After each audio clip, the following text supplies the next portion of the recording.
Mysterien, Mindfuck und Magie. Willkommen in der Anderswelt. Die Fortsetzung vom letzten Mal, Teil 2 am Lagerfeuer. Wir erzählen ein paar Geschichten oder heute eine Geschichte in der Fortsetzung eigentlich von derselben Person. Wer nicht weiß, worum es geht, schaut euch bitte die letzte Sendung noch einmal an. Wir werden sie einblenden. Ein Bekannter von uns, der das selber erlebt hat in jungen Jahren und uns die Erlaubnis gegeben hat, das nachzuerzählen, weil er selber völlig anonym bleiben möchte. Ich bin ja eigentlich dafür, dass wir die ganze Serie How Not To nennen, aber wir werden uns auf was anderes einigen. Du, ich glaube, Lagerfeuergeschichten können ja auch Erfolgsgeschichten sein. Ja, das stimmt. Ja, gut. Also deine vielleicht nicht, aber... Ich kenne wenige Lagerfeuergeschichten, die Erfolgsgeschichten sind. Ja. Na gut. Das ist eine, die noch, ich bin mir nicht sicher, ob sie noch weirder ist als die vom letzten Mal, der Anruf aus der Auf jeden Fall Anderswelt. tragischer. Definitiv tragischer und darker. Ja. Ja. Und zwar passiert die ein Jahr oder so vor dem Anruf aus der Anderswelt. Da ist unser Bekannter 19 und ist auch in einer Runde von Kollegen, Magie-Interessierten und so, die wirklich wild herumexperimentieren. Ja, was man halt in dem Alter manchmal macht. Ja. Er sagt auch, das war tatsächlich auch das Ziel, möglichst spektakuläre Ergebnisse zu bringen, um auch wieder sich zu beweisen, das funktioniert oder so. Über die Feinheiten reden wir dann später. Zuerst wollen wir mal richtig auf die Kacke hauen und so Dungeons and Dragons Spieler und ja, Magie-Interessierte und so das, jetzt wollen wir mal verifizieren, wir haben es hier mit echten Phänomenen zu tun. Und genau. Ja. Und eben auch wieder für diejenigen, die letzte Folge noch nicht gesehen haben, wir erzählen die Geschichte hier absichtlich anonym, weil der Betroffene möchte einfach nicht irgendwie diese Geschichte selber erzählen oder mit dieser Geschichte öffentlich irgendwie in Verbindung gebracht werden aus beruflichen Gründen. Deswegen erzählen wir sie stellvertretend, was wir normalerweise so eigentlich nicht machen oder nur sehr ungern. Letzte Sendung, Disclaimer, bla bla bla. Ja. Genau. In dieser Runde hat einer einen Vater, der zu dem Zeitpunkt im Krankenhaus liegt und dem gesagt wird, er hat nur noch 1 bis 2 Monate zu leben. Also schwer krank. Und naja, sie überlegen sich, können wir nicht was machen, um ihn zu retten? Gehen infolgedessen wieder in ein Wäldchen, und zwar in dieses Wäldchen, in dem das erste Mal dieser Ast nach unserem Bekannten geworfen wurde. Ich bin mir nicht sicher, ob es das Wäldchen ist, in dem die letzte Geschichte passiert ist. Nee, die war dann eine andere. Es gab 2 Wälder. Genau. Dann ist es also dieses Wäldchen, an dem seine erste Manifestation einen Ast nach ihm geworfen hat. Sie sind eine Gruppe von, alle so um die 20 herum, plus einem Leiter, der zu dem Zeitpunkt 32 Jahre alt ist. Das heißt, in dem Fall hat unser Bekannter das Ritual nicht geleitet. Und dieser Leiter, der hat offensichtlich einige Erfahrungen schon, aber ein paar, wie sagt man so, einiges auf dem Kerbholz. Er hat mehrere Jahre die Abramelin-Operation durchgezogen. Also das muss man mal machen, 3 Jahre. Ist schon was. Nicht unbedingt üblich, dass man so lange braucht, je nachdem. Ja, und vor allem, du brauchst die zeitlichen Ressourcen, vor allem, der hat sich offensichtlich irgendwie freigespielt und also der hatte Erfahrung, sagen wir mal so. Sie sind dann im Wald wieder in der Nacht an einer Wegkreuzung. Immer die klassische Wegkreuzung. Worüber wir ja auch schon eine Sendung gemacht haben. Eine Evokation wird durchgeführt. Und es taucht. Und zwar ganz wichtig, Das hat er, weiß nicht, ob er es dir erzählt hat, also die Geschichte mit dir erzählt hat, weil ich habe ihn damals gefragt, das zieht sich nämlich durch sein Leben durch, wenn es um Evakuationen geht. Was habt ihr da gerufen? Mhm. Und seine Aussage war, das Stärkste, was man halt an dem Ort rufen kann. Also sie haben halt einfach versucht, das mächtigste Wesen, das in irgendeiner Art an diesem Ort in irgendeiner Form erscheinen kann, das holen sie hierher. Also nicht irgendwas Spezifisches, sondern einfach das mächtigste Wesen, das geht. Das erste Takeaway von dieser Geschichte, darf ich das bitte nochmal neu formulieren? Mit wem will ich genau Kontakt haben? Und dann haben sie reingebuttert, was geht. Mhm. Und dann tauchen viele Tiere auf. Also ich meine, in der Nacht im Wald, ja, da hört man immer wieder mal was knacksen, vielleicht läuft das vorbei, aber größere, auch ein Fuchs erinnert er sich, ein Fasan taucht auf. Und ich meine, einer der größten, also ein über 1 Meter großer Fasan. Das ist, also Fasane wären zwar annähernd bis an 1 Meter, so 70 Zentimeter groß, männliche Fasane manchmal, aber so 1 Meter Fasan ist schon eine Seltenheit. Und dass die dann genau auftaucht, während du im Wald, also ich persönlich bin selten im Wald, aber wenn ich im Wald bin, rennen wir jetzt nicht dauernd irgendwelche Viecher über den Weg, sondern eher im Gegenteil, die nehmen Reiß aus. Vor allem, wenn da ein paar Leute stehen, auch mit Kerzen und was weiß ich. Und Geräusche von sich geben und keine Ahnung was. Es zieht eher weniger Tiere an, aber in dem Fall sind plötzlich überall die Tiere aufgetaucht und eben so ein über 1 Meter großer Fasan. Ja. Und dann zieht ein rotes Ding über den Nachthimmel, ein Licht, was auch immer, und geht irgendwo in ihrer Nähe zu Boden, offensichtlich so dort im Wald. Fällt so herab, ja. Und sie sagen, das ist jetzt ein Zeichen, da hat sich jetzt was offensichtlich manifestiert, gezeigt, wie auch immer, gehen in diese Richtung und kommen zu einem Baum, der ein massives Energiefeld hat. Offensichtlich, dass das irgendwie alle unzweifelhaft spüren, da ist was sehr Merkwürdiges. Die Vermutung liegt nahe, dieses Ding von den Sternen ist dort niedergegangen oder hat sich diesen Baum ausgesucht als Platz weiß ich oder nicht, als Interface. Antenne, whatever. Sie versuchen mit diesem Wesen zu reden und er, also unser Bekannter und der Leiter dieser Gruppe, haben telepathischen Kontakt zu ihm und stimmen darin überein, das Wesen sagt, es kennt sich nicht aus. Wie in der letzten Geschichte, so, was ist los, wo bin ich hier, was passiert hier, ich kenne mich nicht aus, wer seid ihr, was ist los, was passiert hier? Ja. Und sie fragen es, wie heißt du? Und es kommt ein Name sehr deutlich. Igigi.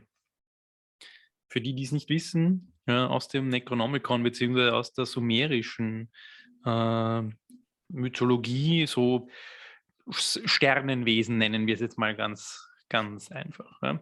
Jetzt hat keiner von den Personen damals irgendeine Erfahrung mit dem Necronomicon gehabt oder diese ganzen Necronomicon, Cthulhu und sonstigen Mythologien gekannt. Das finde ich wirklich spannend, ja, dass sie wirklich einen sehr spezifischen und exotischen Namen bekommen, den es in der magischen Tradition gibt, den sie aber nicht kennen.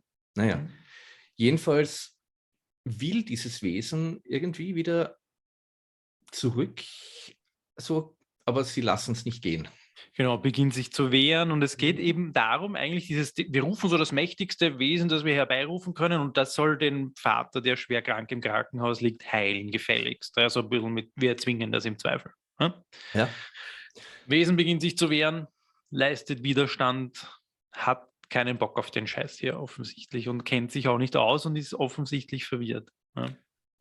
Und auch nicht sonderlich freundlich wahrscheinlich. Aber naja, sie gehen nach Hause zurück, kommen nach 2, 3 Tagen später wieder zurück und zwar mit anderen Leuten und zeigen... Sie wollten es, glaube ich, weil es nicht helfen wollte, wollten sie es bannen. Es hat nicht wirklich funktioniert, die Bannung.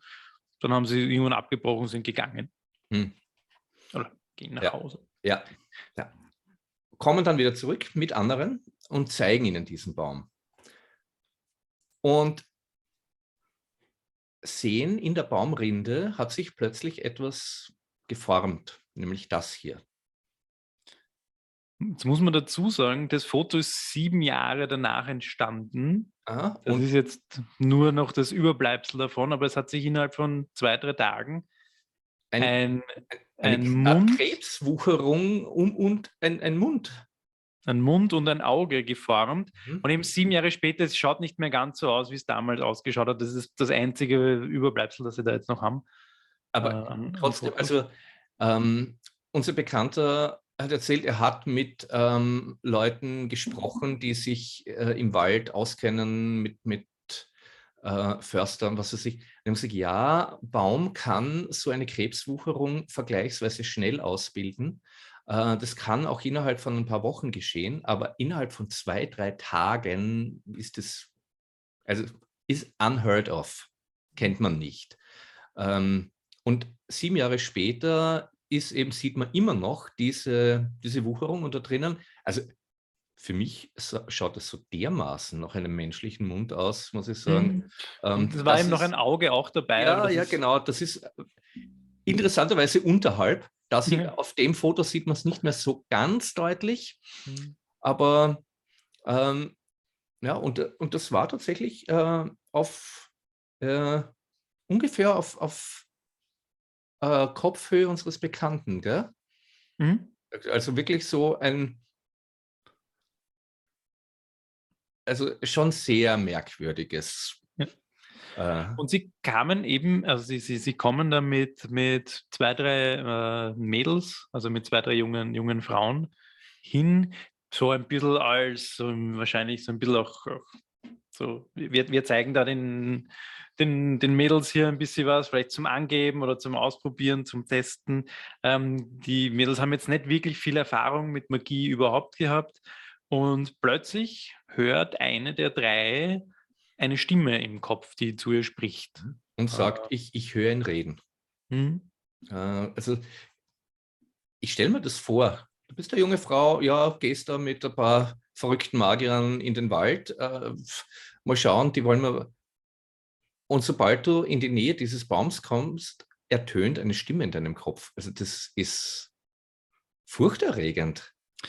Vermutlich, ja. Jedenfalls haben sie, er hat immer noch in diesem Modus von der letzten Sendung, wo wir erzählt haben, dieses Experimentelle, dieses Überprüfbare, dieses so quasi sehr systematisch Vorgehen. Das heißt, es ging wieder viel darum, sich gegenseitig zu überprüfen und zu schauen, ist das, was man sich irgendwie erzählt, kongruent. Und das Mädel hat eben angefangen, sehr exakt nachzuerzählen, was die beiden, also der Ritualleiter und er, so telepathisch wahrgenommen haben. Und hat auch wieder, das Mädel hat erzählt, ja, so es ist wütend es kennt sich nicht aus, so ihr seid böse, was habt ihr hier mit mir gemacht, warum habt ihr mich hier eingesperrt, so nach dem Motto. Und Warum wurde ich hierher gezerrt? ja. Und Und erst, hat sozusagen auch wieder diese Story bestätigt oder ihre eigenen Wahrnehmungen, dass das Wesen da jetzt nicht sehr erfreut ist und sich nicht auskennt. Und ja. erst in einem Abstand von 30 bis 40 Metern vom Baum bricht dieser Kontakt ab. Und hört sie die Stimme nicht mehr. Naja, jetzt wird sie dann schon ein bisschen mulmig. Und sie gehen zum Vater ihres Kollegen und sagen, wahrscheinlich hat das nicht funktioniert, tut uns leid. Und der Vater sagt aber so, ja, nein, ihr müsst dranbleiben, ihr müsst diesem Wesen ein Ultimatum stellen. Das, ja, sagt dafür, ihr so noch mehr Druck machen, sagt dafür, dass mich dieses Wesen rettet. Hm. Vielleicht auch verständlich die Reaktion, Ja. wenn man im Sterben liegt. Sie gehen wieder hin. Regelmäßig, Und immer wieder. Sie beginnen dann, also das Ganze passiert dann über einen Zeitraum von 2 Monaten. Sie gehen 1-, 2-mal die Woche, besuchen sie immer wieder diesen Ort und versuchen halt mit sanftem Druck und mit immer mehr Nachdruck und Ultimaten und so weiter dieses Wesen davon zu überzeugen, dass es doch jetzt endlich dieser Heilung nachkommt. Gleichzeitig das Mädel, das so im Abstand von bis zu 30, 40 Meter diese Stimme im Kopf gehört hat, hat immer früher begonnen, diese Stimme im Kopf zu hören. Also so, das hat, als würde sich das ausbreiten. So 30, 40 Meter, plötzlich waren es dann über mehrere Wochen dann 200 Meter, also quasi sie kam in die Nähe von 200 Meter, hat sie schon begonnen, diese Stimme zu hören. Und das hat sich immer mehr ausgedehnt. Und dann kommen sie eines Tages in den Wald, diesmal bei Tag, oder in das Wäldchen, und alles ist still. Totenstill. Und überall liegen tote Tiere herum. Man sieht so alle 2 Meter Mäuse, Eichhörnchen, Insekten, Vögel. Und zwar im Umkreis von ungefähr 200, 300 Metern rund um den Baum. Überall tote Viecher. Ja. Also wirklich auch wie im Film, wenn du so in eine Todeszone kommst. Kommen näher zum Baum und sie haben wir das ja vorher erzählt, sie haben einen Schutzkreis gezogen gehabt, damit dieses Wesen dort nicht weg kann. Also in diesem nachdem sie es am Anfang nicht bannen können und dann diesen Auftrag kriegen, sie sollen das jetzt quasi ein Ultimatum stellen und zwingen, ziehen sie einen Schutzkreis, der quasi das Wesen da drinnen halten soll, bis es seinen Auftrag tut. So quasi, du darfst nur aus diesem Schutzkreis raus, um den zu heilen und sonst nichts. Ja. Und an dem Schutzkreis, der so ungefähr 10 Meter um den Baum herum ist, liegen am Schutzkreis tote Tiere. Und innerhalb des Schutzkreises nicht mehr. Da ist alles leer, aber alle Pflanzen sind tot. So einfach komplett verdorrt und abgestorben. Ja, das heißt, innerhalb weniger Wochen ist um diesen Baum herum, und zwar perfekt innerhalb des Schutzkreises, alles verdorrt, sonst im Wäldchen nirgendwo. Dieses eine Mädel wohnt 2 bis 3 Kilometer weg von diesem Wäldchen und beginnt die Stimme auch zu Hause in ihrem Kopf zu hören. Und nicht nur das. Ganz kurz noch. Es hat sich dann auch eine befreundete Magiergruppe gemeldet bei Ihnen, das hat er mir auch noch nebenbei erzählt, bei denen sich dieses Wesen auch begonnen hat zu melden, obwohl die ja nicht von dieser Operation wussten, und hat ihnen auch angefangen, sich dort da meldet sich irgendwas, das sie nicht auskennt, das habe ich irgendwie erwähnt und was ist los? So. Ja, genau. Also es macht sich auf mehrere Weise bemerkbar.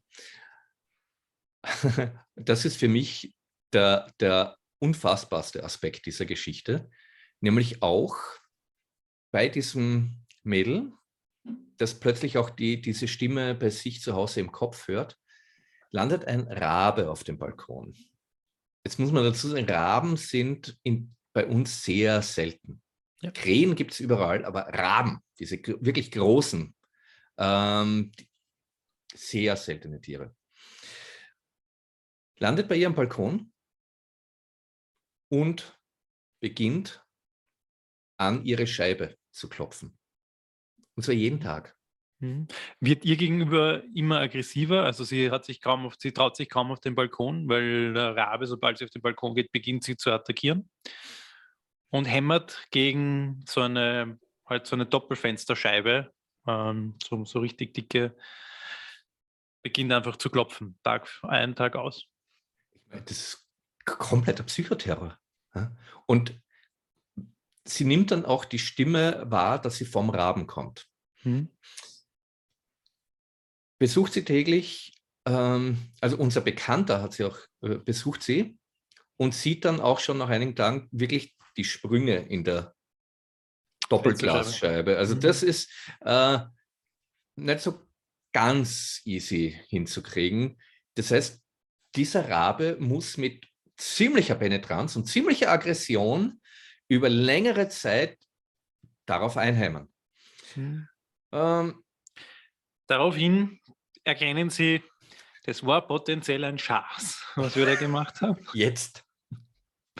Schnappen sich das Necronomicon, weil inzwischen haben Sie herausgefunden, was so ein Igigi ist, oder haben zumindest einen Kontext gehabt, haben sich ein Necronomicon besorgt, sind mit dem Necronomicon und allem unter den Arm und gesagt, so, jetzt kracht sozusagen. Ja. Also jetzt müssen Und wir wirklich zwar loslegen. dieses Necronomicon aus dem Schikowski Verlag von Genau, das damals. schwarze. Ja. Ja. Und sie stellen diesem Wesen, oder Igigi, ein letztes Ultimatum. Entweder du heilst den Vater unseres Freundes oder wir bannen dich mit allem, was wir haben. So. Sie haben da auch Uhr dabei, sie timen das und können das nachher nachvollziehen, dass wirklich eine Stunde nach diesem Ultimatum der Vater im Spital stirbt. Verstorben ist. Ja. Jetzt muss man dazu sagen, das ist ziemlich exakt nach diesen 2 Monaten passiert das. Also dort, wo ungefähr auch die Ärzte gesagt haben, da um die Zeit, also 1 bis 2 Monate hat er zu leben. Nach Ablauf ungefähr 2 Monaten stirbt der Vater. Das ist nicht das Ungewöhnliche, aber dass es nach einer Stunde nach dem letzten Ultimatum passiert, ist dann doch recht auffallend. Ja, zumindest eine Korrelation. Ja, daraufhin halt Sagen, jetzt reicht's. Krieg. Ja, gehen in der Nacht nochmal hin, im Schutzkreis und bannen, also 4 bis 6 Stunden 4 bis 6 Stunden haben sie gebraucht. in Endlosschleife, alles geballert, was sie haben, wirklich auch mit der Formulierung, wir sind jetzt Feinde, du schleichst dich. Ja, das ist auch so wirklich zum Feind erklären, ist schon mit so einem Sternenspirit so, ja, okay, Aber, ist schon eine Ansage. Wir sind jetzt Feinde. Ja. aber es hilft. In dieser Nacht hört die Stimme im Kopf des Mädels auf.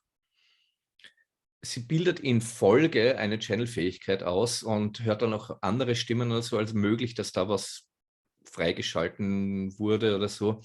Allerdings auch so immer wieder so psychotische Momente. Ja. Jedenfalls, sie gehen nach Hause nach dieser langen Nacht der Bannung zu dem Mädel, das dort eben 2, 3 Kilometer entfernt gewohnt hat, gehen zu der nach Hause, liegt vor dem Fenster der tote Rabe und er hatte das erste Fenster von den Doppelfenstern schon durchschlagen und war schon dabei, das zweite Fenster anzupacken.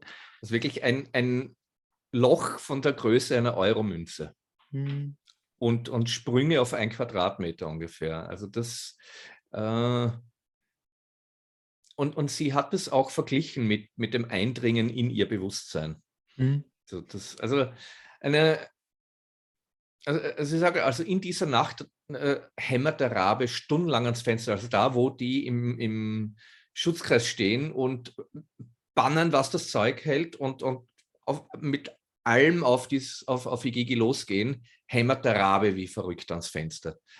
Im Film ist das eine perfekte Parallelmontage. Das ist schon nice. Also, das ist eine tragische Geschichte, aber es ist magisch ist es schon sehr. Ja. Danach gibt es wieder lebende Tiere im Wald, auch wieder Geräusche. Aber um den Baum herum ist noch lange Zeit eine Todeszone, also eine Art energetischer Nachhall. Also es braucht lange, bis sich das wieder beruhigt, bis sich das wieder ausbalanciert und das Leben wieder dorthin zurückkehrt.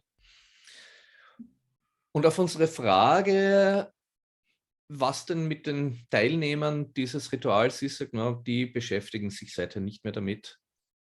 Und zum Leiter des Rituals hat er keinen Kontakt mehr.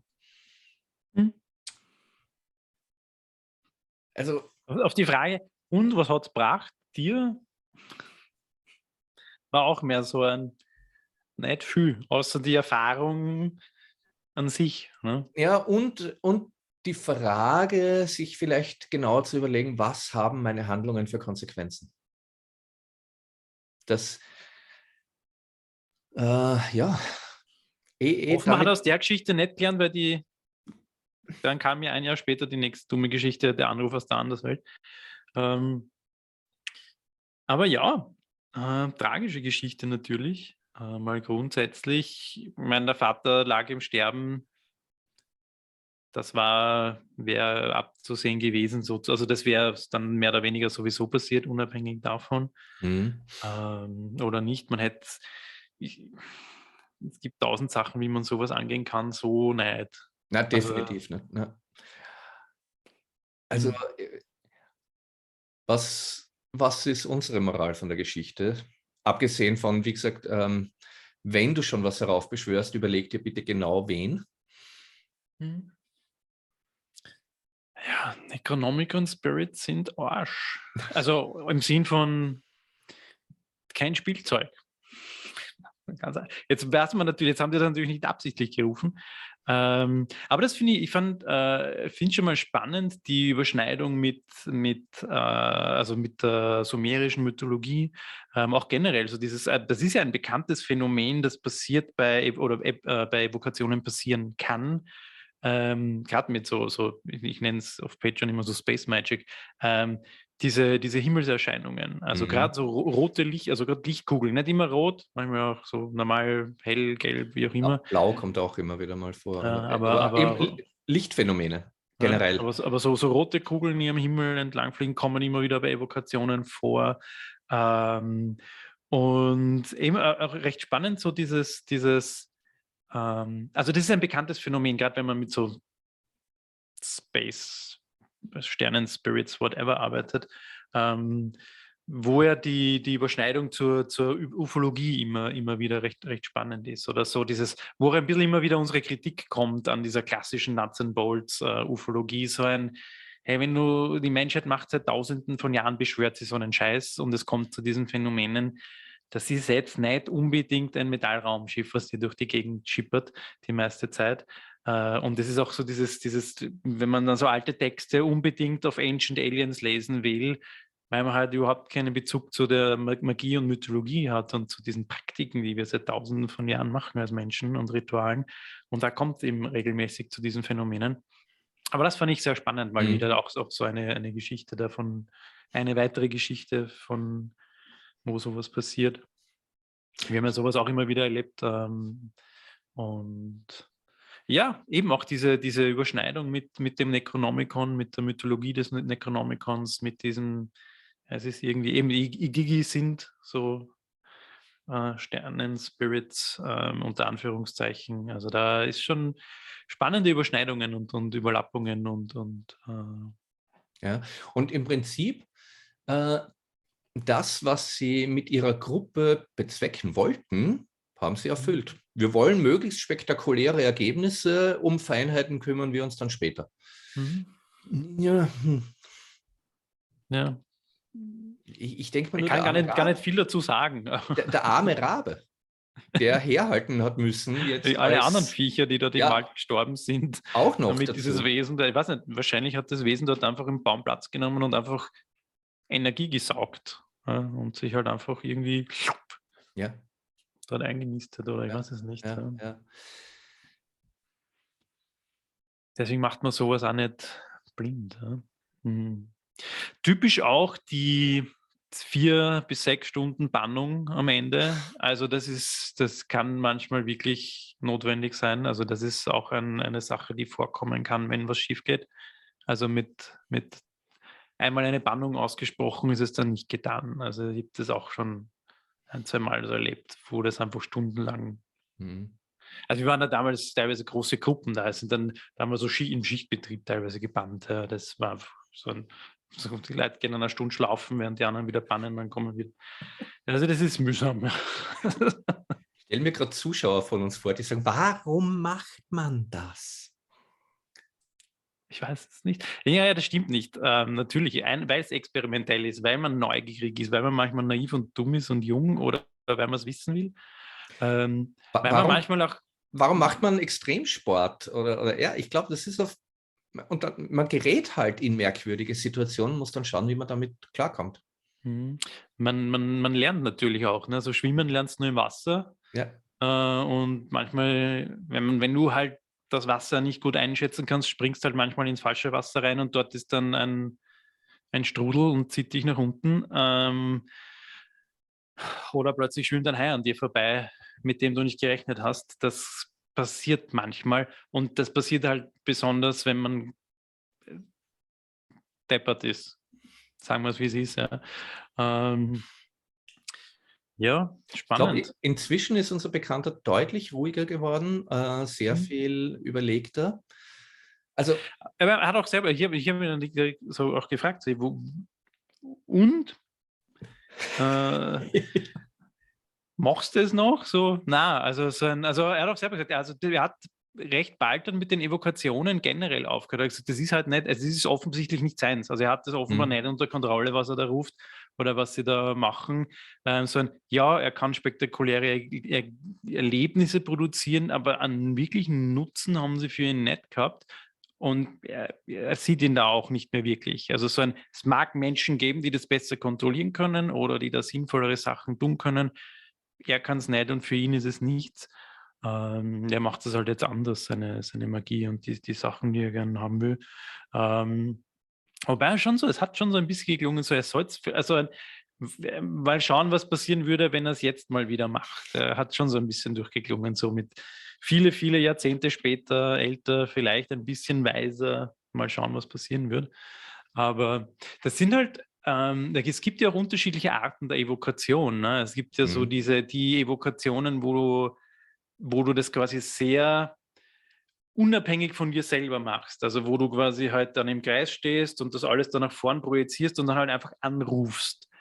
Und ich habe mit ihm viel darüber geredet, wie er Evokationen gemacht hat. Und weil es gibt eben diese reine so Kochrezept-Abläufe, wo du einfach stundenlang wiederholst, Anrufungen.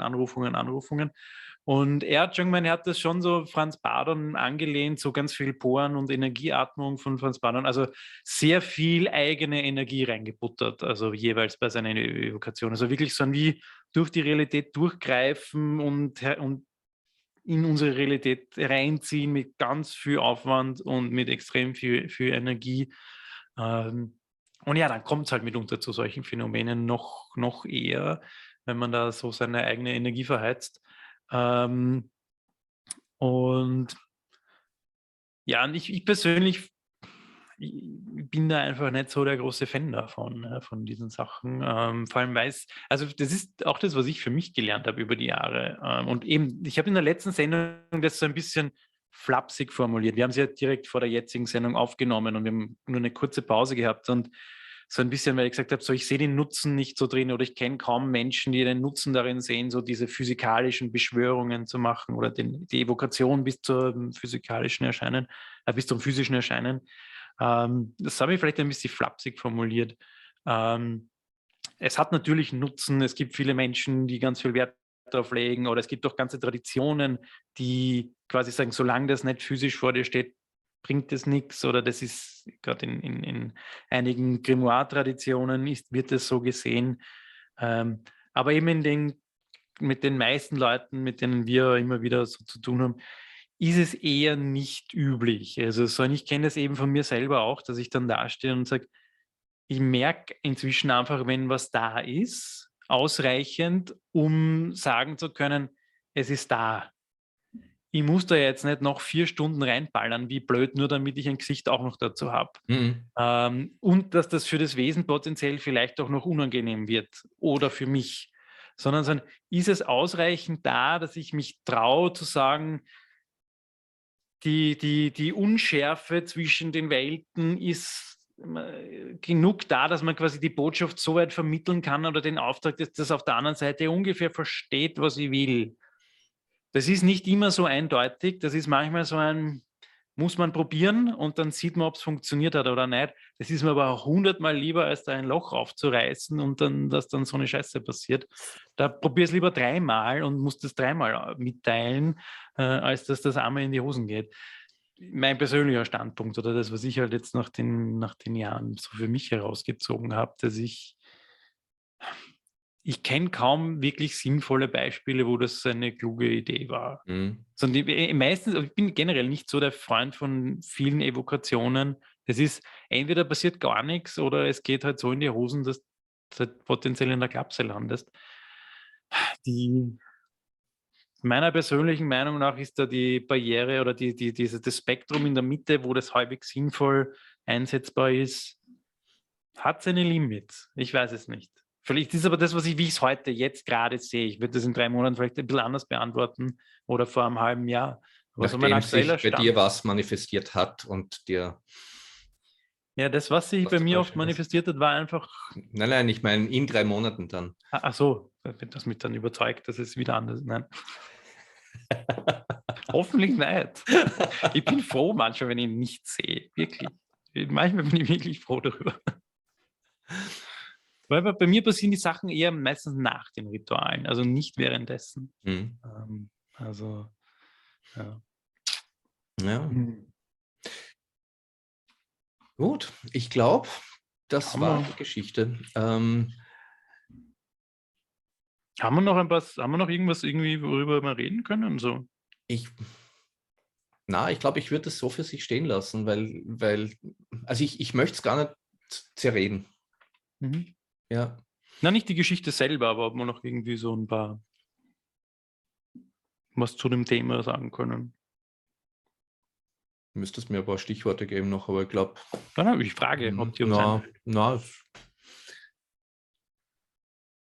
Ich finde trotzdem spannend, dass es ein Rabe war.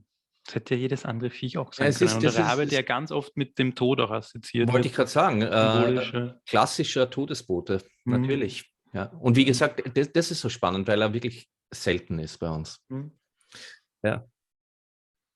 Das sind die 2 Bilder, die bei mir am stärksten übrig bleiben von diesen beiden Geschichten unseres Bekannten. Das eine ist sein Bekannter, der sich den Arm anzündet und das gar nicht mitkriegt. Und das zweite ist der Rabe, der stundenlang ans Fenster heimert. Also, ich weiß, schrecklich, wenn man es erlebt, aber geil. Das ist schon geil. Das ist geil.